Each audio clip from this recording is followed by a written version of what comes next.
AQSh 48 soat ichida Erondan sulh bo'yicha javob kutmoqda. Oq uy Eron bilan urushni tugatish yuzasidan 14 bandlik anglashuv memorandumini imzolashga juda yaqin turibdi. Ushbu hujjat yadroviy dastur bo'yicha to'liq muzokaralar uchun ham asos bo'ladi.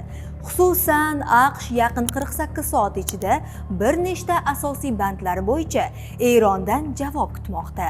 Hozircha hech narsa rasman kelishilmagan. Ammo tomonlar urush boshlanganidan buyon kelishuvga ilk bor shu qadar yaqin kelgan.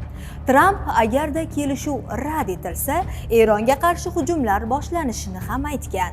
Qo'shimchasiga Tehron Hormuz bo'g'ozini xalqaro yuk tashishi uchun ochishga rozi bo'lsa, Eronga qarshi harbiy operatsiya tugashi mumkinligini aytgan.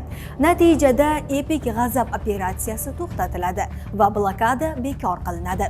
Shu qatorda Tramp oldindan, ya'ni har ehtimolga qarshi mabodo kelishuv rad etilib qolsa, hujumlar qayta hamda kuchli tarzda boshlanishi mumkinligidan ogohlantirdi va AQSh harbiy bosimni kuchaytirishga tayyorligini ham ta'kidladi.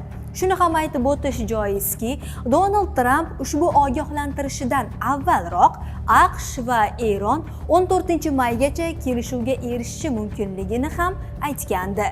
CNN telekanali bo'lsa, AQSh va Eron uranni boyitishga 10 yildan ortiq muddatga moratoriy qo'yish masalasini muhokama qilayotganligini bildirgan.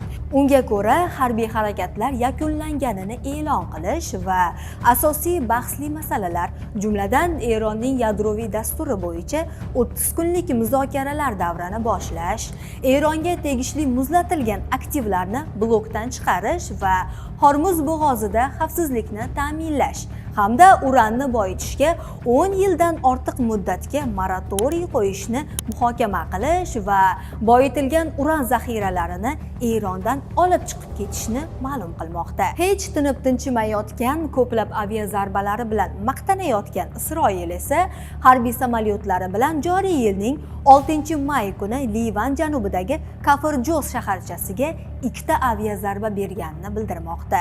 Natijada esa hudud infratuzilmasiga katta miqdorda zarar yetgan. Shu tariqa Isroil Livan kelishilgan sulhni buzganlikda ayblanmoqda.